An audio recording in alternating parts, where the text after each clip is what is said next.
kaibigan, andito ko ngayon sa bahay ni Ka Mario. Bibigyan ko siya uli ng pagkain at dadalawin. Dahil alam nyo naman, napakahirap din ang buhay niya. Ka Mario! Mario! Mario! Parang hindi ka na nagalaw dyan ah. Anong ginagawa mo? Kumain ka na? Ha? Ito, may dala kong ano sa'yo oh. Ito. Ng tinapay at saka isda prito. Oh, sakit ka? Oh, baka ano na naman ha? May kanin ka na? Hindi ang bahay ni Ka Mario mga kaibigan no. Dinalan ko siya ng pagkain no. Yung isda at saka tinapay. Ito, tingin nga ng ano mo. Ayan na siya oh.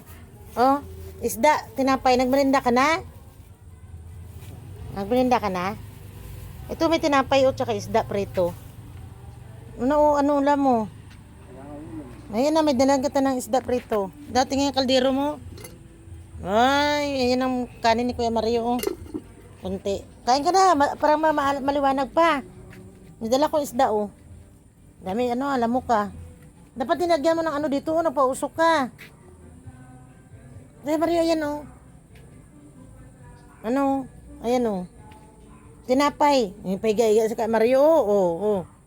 Yan ang buhay ni Ka Mario oh. Mga kaibigan. Mukhang tulog ng tulog ka. Baka napuyat ka na naman ah. Baka iba na naman yung ano mo. Kumain ka na pang maaga.